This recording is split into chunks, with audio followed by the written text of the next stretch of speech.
আমরা সিলেটের পণ্যভূমিতে অত্যন্ত ন্যায়পরায়ণ নিষ্ঠাবান ব্যক্তি, আমরা ওনার কার্যক্রম দেখেছি, সবাই দেখেছি। আজকে হয়তো ফিজিক্যালি ওনাকে আমরা পেয়েছি সিলেটে আসার কারণে, আমরা তো অবশ্যই সবাই আশাবাদী। তবে আমি একটা জিনিস বলি, হয়তো জেলা প্রশাসক সাহেব এই মুহূর্তে আসবেন না, সিলেটে একটা প্রেক্ষাপট তৈরি হয়েছে, সেজন্য উনি এখন চলে আসছেন। সেটা অন্যরকম, হয়তো কোনো ভালো কিছু আছে এই জন্যই না। উনি অনেক বক্তব্য দিয়েছেন, ওনার স্বাভাবিক বক্তব্যে উনি কি কি করতে চান সেগুলো বলেছেন। সত্যি সিলেটে শিক্ষা ব্যবস্থার ব্যাপারে বলেছেন, স্বাস্থ্য ব্যবস্থা বলেছেন, কারণ উনি উসমানী মেডিকেল কলেজে গিয়েছেন, হাসপাতালে গিয়েছেন। হাসপাতালের যে পরিস্থিতি, এটা মানে যদি কোনো রোগী যায় সুস্থ হওয়ার জন্য, সেখান থেকে অসুস্থ হয়ে আসবে, এই ধরনের একটা এনভায়রনমেন্ট উনি দেখেছেন। এটা অবশ্যই প্রয়োজনীয়। পর্যটনের কথা বলেছেন, সিলেট হচ্ছে পর্যটনের নগরী, সেটাকে আরো কিভাবে ভালো পর্যটন নগরী হিসাবে উনি উপহার দিতে পারেন সেটার কথা বলেছেন। ওয়াইন অর্ডারের কথা বলেছেন, সবকিছু উনি বলেছেন। ধাপে ধাপে সেগুলো করবেন, ধীরে ধীরে যখন সকলের সাথে পরিচিত হবেন, সবকিছু বুঝে নিবেন তখনই করবেন। আমরা আজকে আসলে অত্যন্ত দুঃখ ভারাক্রান্ত মন নিয়ে এসেছি। আমরা রাজনীতি করি মানুষের জন্য, আমরা রাজনীতি থেকে কিছু দেওয়ার জন্য রাজনীতি করি, আমরা রাজনীতি করি আমরা কিছু মানুষকে দেওয়ার জন্য। আমি আশা আপনি এসেছেন, আপনি সবার বিষয়ে জানার চেষ্টা করবেন এবং করবেন, এই আমি মনে করি।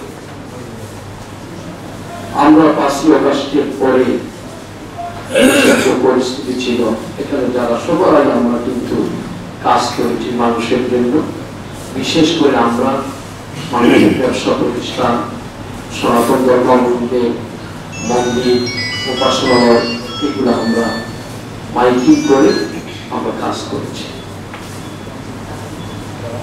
যখন এই 5ই আগস্টের পর ওই পাথর লুটফুট হয়েছে, তারপরে এখানে শ্রমিকরা, শ্রমিক, ব্যবসায়ী, পরিবহন, তারা মানববন্ধন করেছে। আমাদের বিভিন্ন রাজনৈতিক দলের নেতৃত্বদেরকে ধর করিয়ে, বিশেষ করে বিএনপি, জামাত ইসলামী এবং আরবিএনপি সংগঠন আমরা গিয়েছি। আমরা কি কথা বক্তব্য দিয়েছি সেটা আমরা বলেছি যে সেটা গভর্নমেন্টের রাজস্ব আদায় করবে, একটা শৃঙ্খলার মধ্যে আসবে, সনাতন পদ্ধতিতে পাথর উত্তোলন হবে এবং প্রয়োজনে সেখানে একটি ক্লোজ দেওয়া হবে, কিভাবে কোথায় কোন ধরনের কি ধরনের বক্তব্য দিয়েছি। আজ থেকে 6-7 মাস পূর্বে তারপরে বিভাগীয় কমিশনার সাহেবের অফিসে একটা মিটিং হয়েছে, পরিবহন ধর্মঘটে গিয়েছিল, সেই ধর্মঘটের পরিপ্রেক্ষিতে আমাদের মেয়র সাহেব ছিলেন। সেই বিভাগে একটা অভিযান চালানো হলো, সেখানে ওই শ্রমিকরা আন্দোলন করলো, তারপরে এখানে ওই কিছু বর্জ্য জাতীয় অনেক কিছু বাধা হলো। আমরা সেখানে ব্যবসায়ীরা আমাদেরকে আহ্বান করেছিল, আমি এবং আমার ভারতীয় সভাপতি পরিদর্শন করেছি। আমরা কি বলেছি সেটা, কিন্তু আজকে এই কয়েকদিন পূর্বে একটি পত্রিকা আমাদের সিলেটের রাজনীতিবিদ নিয়ে নাম নিয়ে সেখানে অন্তর্ভুক্তিকরণ করে পত্রিকায় যেটা ছাপানো হয়েছে। আমার বয়স 64 ইয়ার্স রানিং, রাজনীতি হচ্ছে 30 ইয়ার্স, মোর দেন 30 ইয়ার্স। আমরা আশা করছিলাম না এবং আমরা এবারে প্রস্তুত নয় কখনো যে এই ধরনের কিছু আমাদের গায়ে কান্না আসবে এবং হয়তো অনেকে আসবেন, মানে ওই যে বিচারক বিচার করবেন এবং বিচারকের বিচার কে করবে।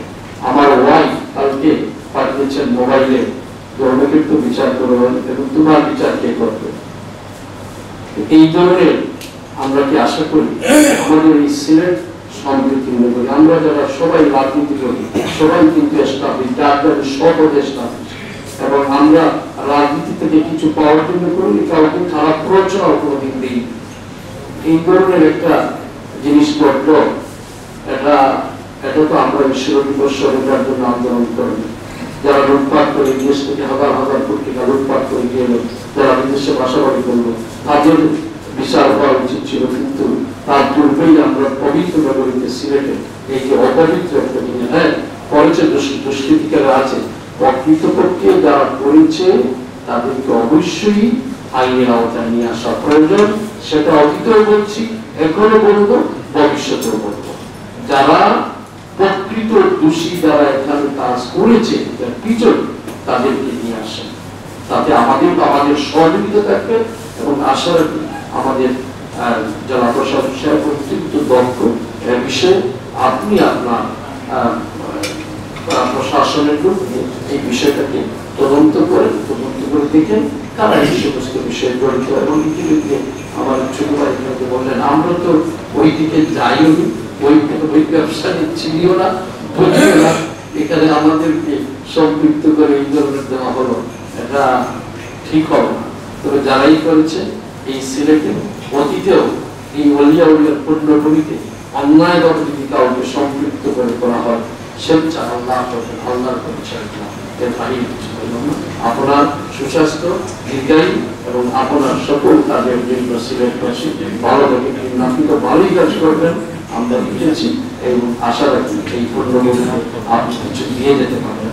আপনাকে ধন্যবাদ, সকল ধন্যবাদ।